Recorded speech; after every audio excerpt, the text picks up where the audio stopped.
folks, looks like we have some issues getting right out the gate. Body. All right, folks, it is December 26th. We go. The planned trip is 19. Having a good day.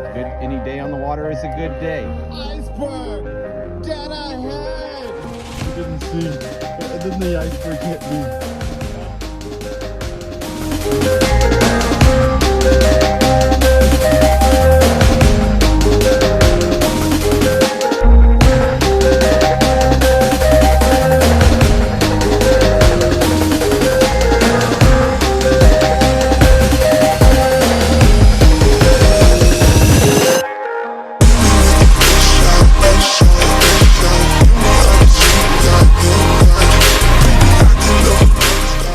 Thing we've done, but if we make it through, we're icebreakers, baby. Making it 19 miles today, but close take us away.